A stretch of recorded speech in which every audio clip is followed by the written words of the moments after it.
Hello everybody and welcome to the Sam's Report, another fun episode. This has been a week of a lot of fun, There's a lot of new hardware out floating around in the world, so if you're looking for Surface Book 2 stuff, scroll down in the feed list. I did an entire podcast dedicated to the Surface Book 2, and it's great, but we're still waiting on it. It's going to come next month. Go check out that podcast because it's got everything you need to know about it, and we'll see when that thing arrives next month how it's going to play out. But other things in the hardware world, what of this guy? Hello. This is the Harman Kardon Invoke, finally here. Got that bad boy. This is the new Amazon Echo 2, also in this nice little gray matte, kind of reminds me of like the yarn that is on the Google Home thing. It's actually interchangeable. Let's see. Wow. Well, I guess it's plugged in, so I can't do that yet. But here we go. We're going to do a little playing with that stuff. And so, yeah, Microsoft kind of had a big week. Kind of a big week, right? Fall Creators Update is now out, 1709. You can go grab it if you want. Buyer beware. It is still quite buggy. We'll get to that in a minute. Let's just dive into the good stuff, although there is some good stuff at the end. So this is the Invoke. It's made by Harman Kardon. It is by all it is by all means premium. I mean, it feels nice. It's like I'm actually like pinching it. This is very sturdy. I'm guessing this is some sort of metal. I don't know exactly. I don't know the exact type of metal, but it's definitely metal. Nice little spinny ring up here, and it feels nice. Like there is very little wrong with the exterior and like the physical build of this machine. This device. It's lovely. It is great hardware. There's a little speaker up here. I'll just do a little, like if you... Recent studies show the naked mole rat is resistant to cancer and could hold the key to curing the disease. This discovery... And so you can see that there's the volume ring. It's got this nice little spinning, and this is like the longest fact ever. No naked mole rats could be reached for comment on this highly prestigious award. Well, there you go. Some facts about naked mole rats. But if you touch this top, you just get a random facts. A random fact, and it's a nice speaker. It's a nice sounding speaker. Is it like the best sounding speaker in the world? No, but I mean, if you know, for this thing, compared to the older Amazon Echo, which was just a black cylinder, which I've got right here, compared to this thing, this is the old Echo. It sounds much better than that. Actually, it sounds better than this one, but there's a reason for that. This thing costs $199. It is not cheap. This is not cheap. Mostly because it's a good sounding speaker. Interesting little things about this. This does not run Windows 10 IoT. It actually runs a variant of Linux, and Harman Kardon was real astute to point that out in some of the documentation they sent me. And I'm guessing that so they could probably put any digital assistant on here, like they could do Google or Amazon or whatever. But yeah. So let's just talk about this thing a little more, because I've been waiting for this thing since December of 2016, and fortunately, like I said, the hardware is excellent. Cortana's fine. Like here's the deal. If you are all in the Microsoft world and you're used to living with Windows 10 Mobile and you're used to living with Band, and you kind of know what a first gen product is like, you'll be happy with it. I mean, it works. Like if I say, "Hey Cortana, what's the weather?" Right now, it's foggy and 52, and today's forecast shows mostly sunny skies with a high of 75 and a low of 50. Like, it works. It picks up your voice. It does everything you would need it to do. The downsides of this stuff is it's a little slow, and let me show you a demo here. So if I say, and this is working with IoT stuff, which, by the way, I was pleasantly surprised that this actually ties in very well to my IoT system, but there's a problem with it. But again, for Gen 1, it's pretty good, but it's not perfect. So if I say, "Hey Cortana, turn off the light bar." Turning off light bar. So you can see how long that took. That took about 3.5 seconds, give or take. If I do this, "Alexa, turn on the light bar." Okay. Alexa is stop. It's going to be a problem on this entire show. Is about 1 second to 1.5 seconds faster, and I time that saying pretty much. So if I go, "Hey Cortana, turn off the light bar." Turning off light bar. Like, you can see how long that takes. And if I go, "Alexa, turn on the light bar." Okay.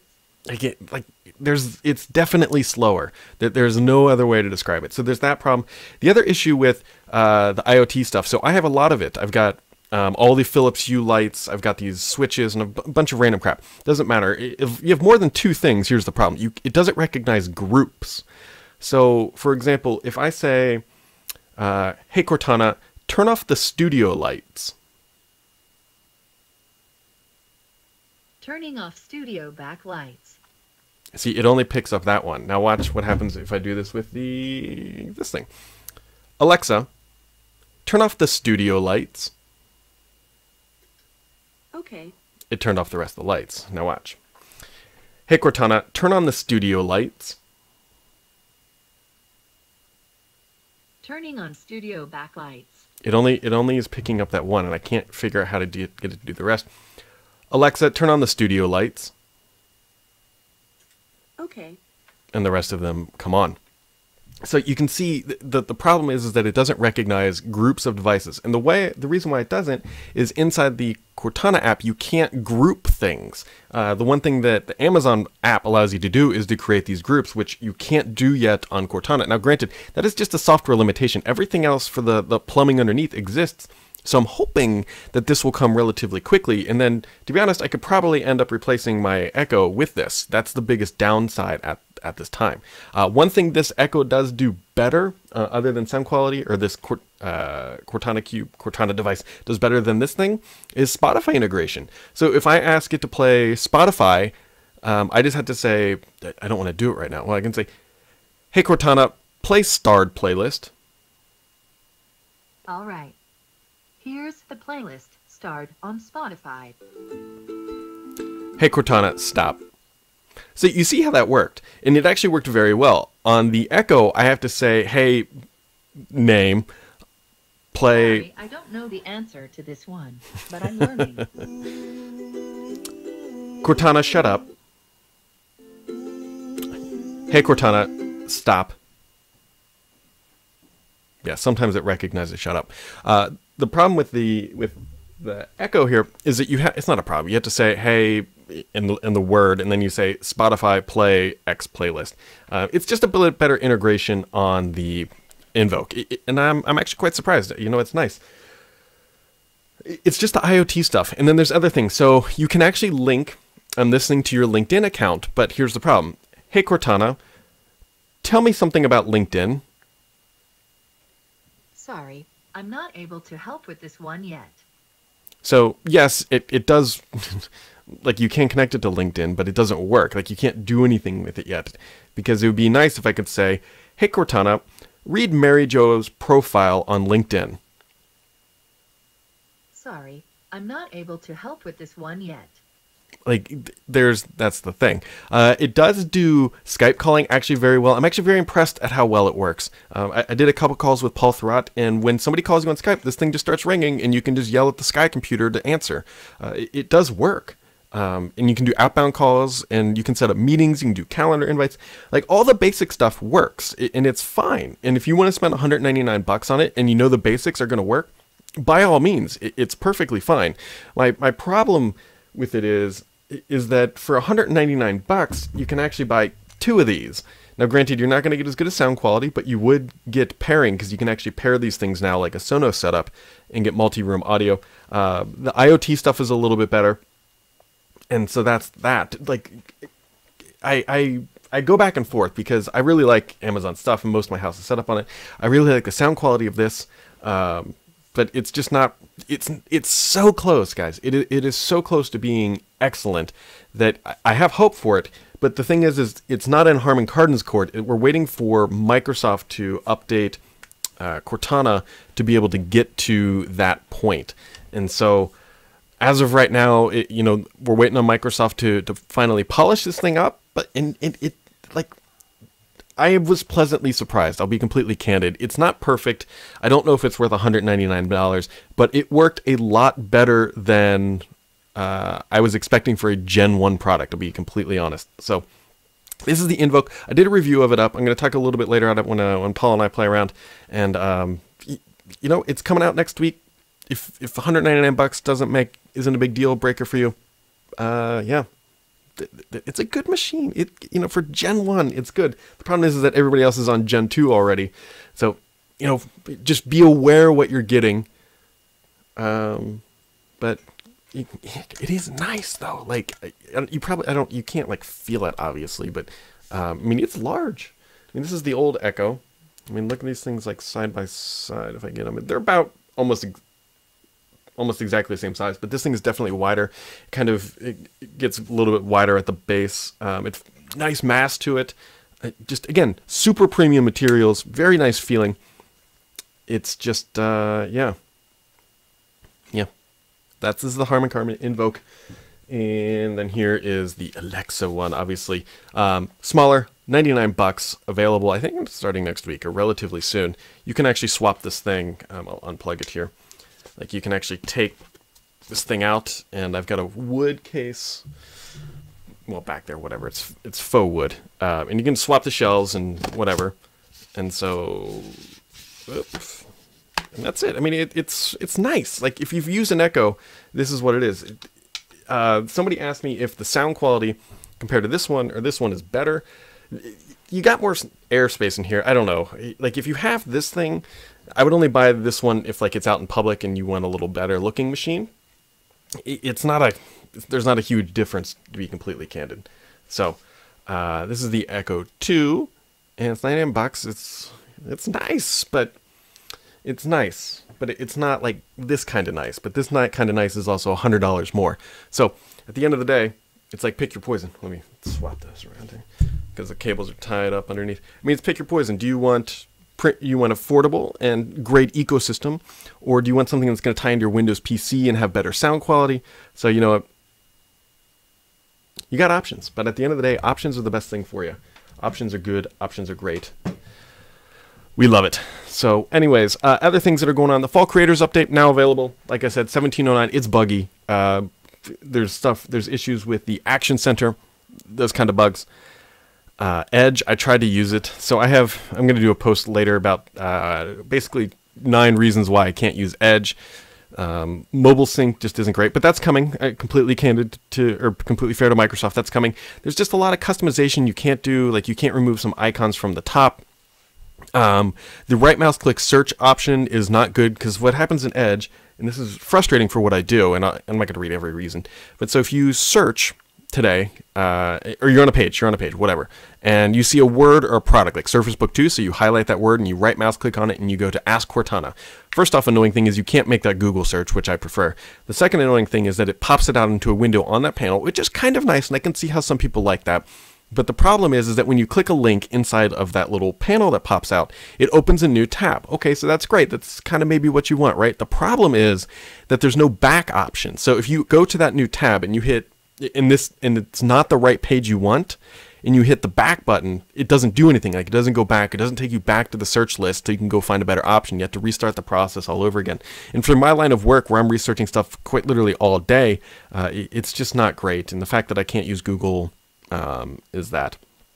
And so that is out. Actually, that post isn't out. You can go grab 1709. I would realistically, it depends on your level of tolerance, right? If you really want the latest and greatest, it is relatively stable. There's just a lot of bugs. One of my favorite bugs that it keeps being persistent is that it's changing my default audio. Like, every time I boot up, it's on a random selection of speaker choices. For some reason, it keeps choosing one of my 3 monitors or that TV back there as the output option for audio. And granted, the TV does have speakers, but none of my monitors do. And so there's just a lot of little things that are really annoying. UWP apps still crash. Anyways, so we've got all that. Actually, it sounds like my roof guy might be here. Other things, last week, and I didn't write this up, but I do want to talk about it. I got to finally try Microsoft's mixed reality with the HP headset. And here's the deal. If you've used an HTC Vive or an Oculus Rift, it's pretty damn comparable. Like, I was actually pleasantly surprised at how good it was. Because it's only got 1 cable, and it's good. Is it a mainstream product? I don't think so. But if you like VR, AR stuff, well, it's not AR. It is VR. They shun you when you say it's not augmented reality, but you can't see the outside world. It's VR. It's good. Like, it accomplishes everything you would expect. The controllers worked well. The gaming interaction smelled like smooth. And I was happy with it, but the problem is that it's like $399 starting price. It's not cheap. You need a relatively high-end PC, and now they've also got reality and like mixed reality ultra, and it's like they're overlapping the technical requirements, which is annoying, but that's a different thing for a different day. If you like mixed reality stuff, I'd recommend it, but I wouldn't recommend this to like my parents yet. I have to think that they're getting close to a wireless solution, and that'll up the game quite a bit. If they can get that type of experience into a wireless solution for $399, yeah, that would be a lot more tantalizing. But as of now, you're tethered to a PC, and that's that. It's mixed reality is fine. I just don't think there's a mass market, and I'm not saying that to down Microsoft. I think pretty widely across the board, I don't think there's much for VR. AR is obviously much more beneficial, and once they get one of these things with like an opaque screen that you can see through on some level, or they figure out that solution, I think it'll be, I can see how it is the future. It's just we're not there yet, and I think we're still pretty far from it at this point. So, one other thing I want to talk about is Invoke. I almost didn't get one of these because I thought I broke the embargo, but I didn't, and then they were kind of a little bit of back and forth, but as you can see, all things worked out. If you ever meet me in person, I can give you the full story, but just know that we figured it all out. Everything's good on that side. I was a little frustrated earlier when they said I wasn't going to get one of these, but I did because I've been writing about this thing for almost a year, and so it is a little warm. I wonder if that's just for me, like, caressing this thing. Well, specifically right here, it's got to be where the like Cortana processor is. That's this whole top thing. I wonder if like it's got to be something like the computer portions up here, and this whole bottom part's the speaker, which would make sense because you want the large cavity for the highs and the lows. So we got that going on. Got that stuff going on. But anyways, so I talked about this a little bit earlier on another podcast. And here's the deal. This is still very much fringe information, but I've heard enough from enough people to think that there's something going on. So if you remember the courier concept that Microsoft had many, many years ago, I think they might be trying to bring that back. And I don't know if they're going to sell this thing. I don't know if they're going to ship this thing. I don't know if it's ever going to see outside of the Surface skunkwork teams. And if you're going to write this up, like you need to put 750,000 caveats because it's not all solidified information, because if it was, I would have written it up myself. But it makes a lot of sense. So you can imagine a courier type device, which is two side-by-side screens, being ARM-based, have pen support, and almost like a folio type thing, LTE capabilities. So it's not a phone, but it's just sort of a super mobile computer. I don't quite know how they're going to do stuff with the software. There were some rumors of maybe supporting Google apps, but I don't think that's going to be the case. I don't know yet. But you can imagine a courier-type device running on ARM, being under the Surface brand, calling it Surface Folio or something like that, actually making sense. They've got a patent for this, by the way. And remember, the last time they got a patent on a Surface-type device was for that thing, and the patent was absolutely dead spot on to what shipped. And so I don't know where this product is in the pipeline. I don't know when it's coming out. But I've heard from enough people from enough different places inside of Microsoft that there's something going on here. And it's more than just like, somebody just said something in a meeting. I think they're a little bit further along in the process of that. I've heard that Alex Kipman is starting to, he was part of the display process, trying to figure out making the folding mechanism work better with the display technology. I don't have a ton of details, but there's something going on there, and I'm starting to feel a little bit more reasonably confident that this is actually moving forward, other than just like the complete conceptual phase that the Courier was in. I believe they actually did make Courier hardware at one point, but per my understanding, they were all destroyed, much like the Surface Mini, much like the Band 3s, and much like the little streaming devices that they came out with the Xbox stuff, the Hobart streaming device. And so there you go. That's what's going on. Other things that are happening in my world, the AMD Threadripper machine that I've been talking about for a while, it shipped. It'll actually be here on Monday. I don't know if I'm going to buy a 4K camera now because I'm paying for roof crap and and a car maintenance. So tossing another $150-200 into a webcam, I want to, but we will see, because I really want to tax this machine. I'm going to try to figure out what to do with it. But I don't even know the specs yet. I thought it was a 1950 or something like that, but we'll find out. It'll be here on Monday. It weighs 46 pounds, according to FedEx. 46 frickin' pounds. So let's just cross our fingers. Last time I had a computer shipped to me like this, it broke. Actually, the CPU became unseated during the shipping process. So let's hope that doesn't happen this time. And that was a different machine, nothing to do with this Threadripper stuff. I'm really pumped because my last machine used an AMD, was an AMD, I think K62. I might have had an Athlon in there, but I didn't build that machine. And so I'm happy to be getting back onto Team Red. I'm not anti-Intel at this point, but I think Intel needs they need some more pressure on them. And I think AMD is giving it to them. I think ARM is going to give it to them. And so I'm happy to see all this stuff going on. All right, we got some good questions this week. Let's just dive in, shall we? Diving into the questions this week. I don't know why I did that. But anyways, let's see here. Let's see. Oh, Jesus. I'm so bad. I at some point think people are just trying to make these names to screw with me. I have no idea how to pronounce this guy's name. It's Ingromax. Why doesn't Microsoft buy AMD and make their own chips like Apple does? Just look how fast the iPhone 8 is. The Snapdragon 835 doesn't even come close. So there's a lot of, that's a really big thing. First off, you got to understand, one, AMD doesn't make chips anymore. They make the designs and all that stuff. They outsource the manufacturer. Remember, they sold it off as Global Foundry. So technically, they would need to buy two companies. On the other side of this, Microsoft makes their own chips. They have their field programmable gate array chip that is in a lot of their Azure stuff. That's their own chipset. They also make a chip that is in the Surface Pro. I'm assuming, I think it's in that. I'm definitely in the Surface Book 2 that does for pen input. So it's not like Microsoft doesn't build their own chips. Secondly, I don't know if buying an x86 chip company makes a lot of sense at this point. We think the future is kind of ARM right now. Into x86, x84, 64 chips aren't going away anytime soon. Don't get me wrong.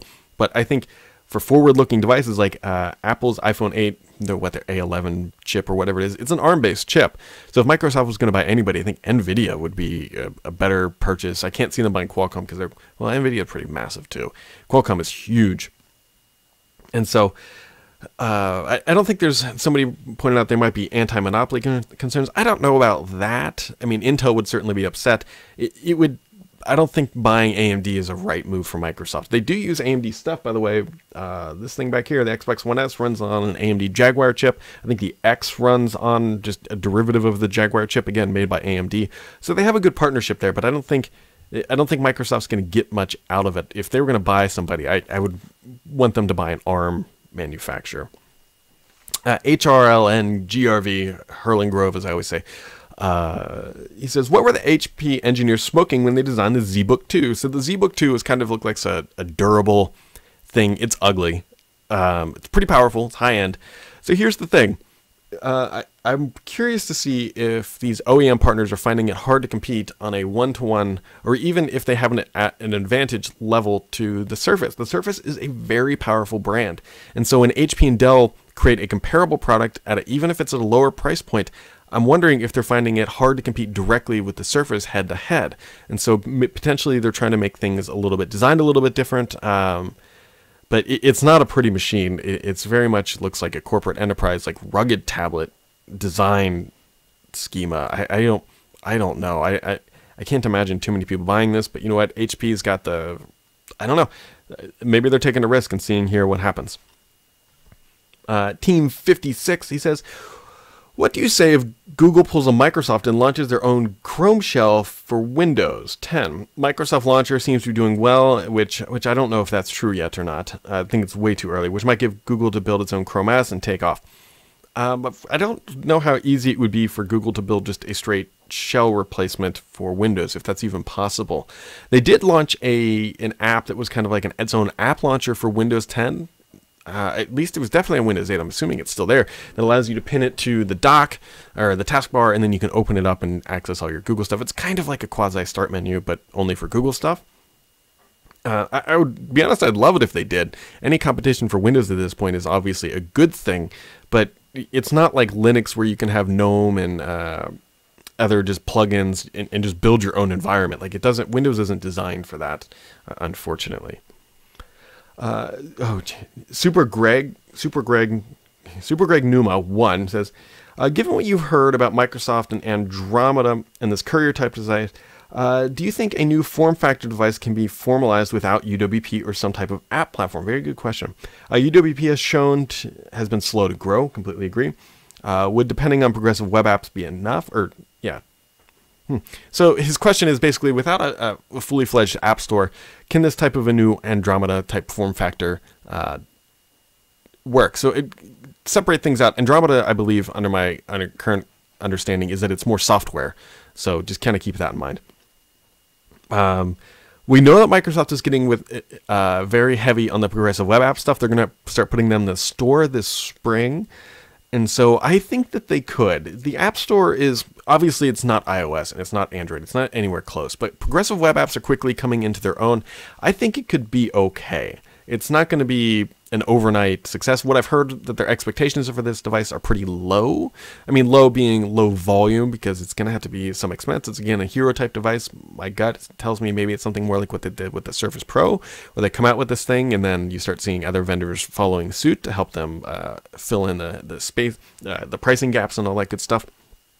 But it says, have you heard any plans of Microsoft to address the ecosystem alongside these new types of devices? Well, they are starting to address it. We have this thing now that is out, but the apps are always going to be a tough sticking spot because people aren't crazy about building UWP apps. Actually, Microsoft has kind of relaxed some of the requirements for getting into the store. We know that because we've seen the bridges and all that kind of stuff.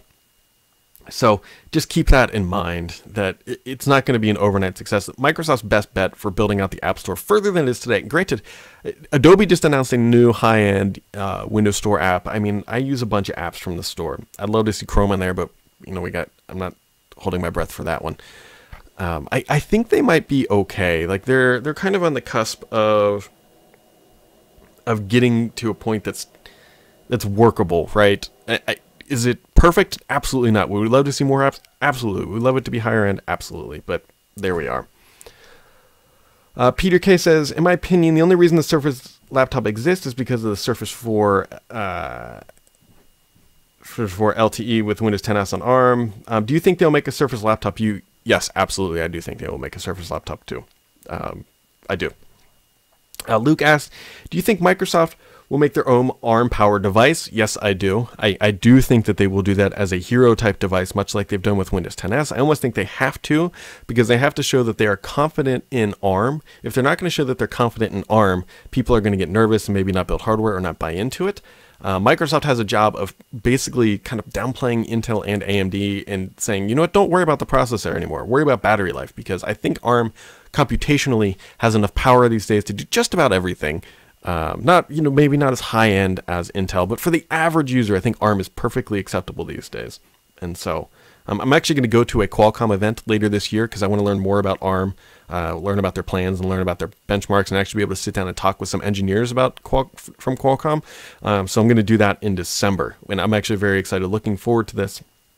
And so I don't read into that as like some super secret Microsoft event. This is an annual thing that Qualcomm does. When I finally got linked up with the right people to get an invite to that. And so I'm pumped, Panos pumped about being able to do that. Poncilius, he says, one big reason Windows Phone failed to gain traction was the lack of apps. Yes, we know that. And lack of UWP apps. Yeah. If Microsoft builds the ultimate mobile device, how will this problem be addressed? So progressive web apps are our best bet. That's kind of it. I mean, it's got to be... They're not building a phone, by the way. Everyone thinks it's just going to be a phone. No, it's going to be a mobile device that supports ARM and LTE and bring your own carrier or your SIM or do whatever. It has telephony functionality type that. They're not going to build a traditional mobile device because they're out of that space. They've lost too much money. Rob asked about Windows Mixed Reality. I talked about that a little bit earlier.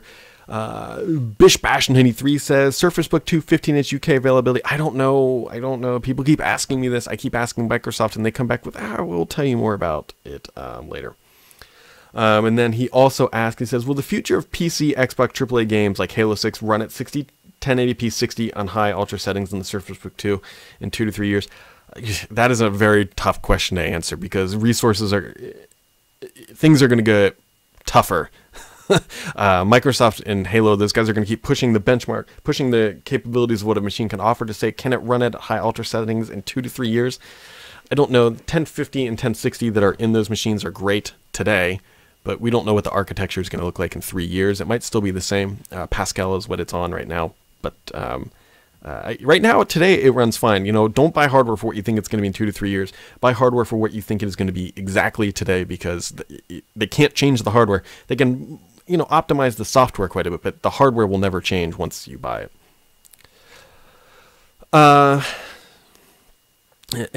Ellen Dale says, how did your foray into RGB LEDs go? Quite well. Right back here, we've got some stuff. I can change the colors back here to like orange, although the color reproduction on this webcam is quite bad. That's red. I mean, you can do blue. It works well. To be honest, don't buy the name brand stuff. Go to IKEA. It has a lot cheaper, or Amazon. Don't buy I would stay away from Philips Hue at this point. It's good products, but you're very much locked into the Hue ecosystem, and I don't like that at all. So my office lights are Philips Hue, and these will be the last office lights I bought. I was looking at buying an LED strips like this, and the Hue brand was going to cost me about 150 bucks. Went to IKEA with my wife one day, just randomly, and bought all these lights that I needed, and I've got some other lights elsewhere that you can't see that help kind of fill in the ambient lighting. They were 20 bucks a strip, and I ended up spending about 60 bucks for 3 of them, and saved myself about 100 bucks by not going the Philips brand. So LEDs are LEDs. Just make sure it has the IoT compatibility. What I actually do is bought that generic strip and plugged it into, I use these iHome smart plugs. Those, you can get them on sale for about 20 bucks, and they give IoT to basically any dumb device, and I solved my own problems that way. Tourniquet asks, he says, you think Microsoft is going to release the Surface 2017, maybe even Andromeda, with a Snapdragon 835 this year? Is it coming this year? I don't think it's coming this year. I don't think that's happening. They're still very tight-lipped on their Windows on ARM release. I completely agree, although we started to hear some information out of Qualcomm about that. We should be seeing these things soon. They told us Q4. It is Q4. There's got to be something coming.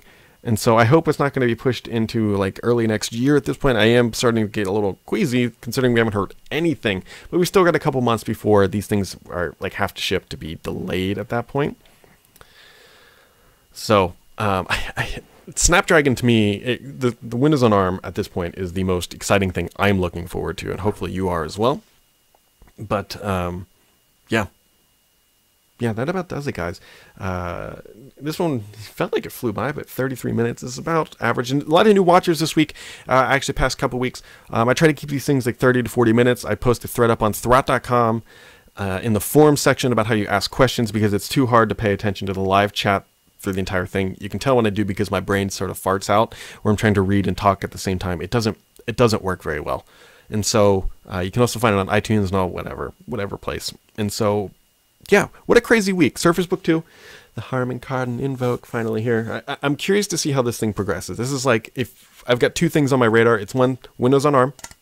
Big looking forward to that.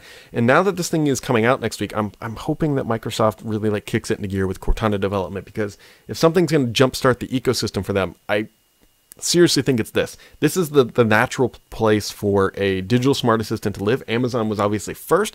Google followed suit. And now we have Microsoft here. Samsung is probably coming out with a Bixby one, but nobody cares about Bixby. This is the natural place for Cortana to live. She has a nice big metal premium home here. I'm hoping that we see lower priced devices, because obviously they need an Echo Dot competitor. They need something around the $50 price point, and then just span the whole gamut of pricing, and this being the top end. I don't think Microsoft is going to build a first-party device at this point, but this is where Cortana is going to live. This is my magic lamp, and here we are. So there we go, guys. As always, everybody, have yourselves a wonderful weekend. I hope you had a good week and that your weekend is better. And we'll be right back here next week with the Sam's Report on Friday. And enjoy yourself, everybody. Catch you next time.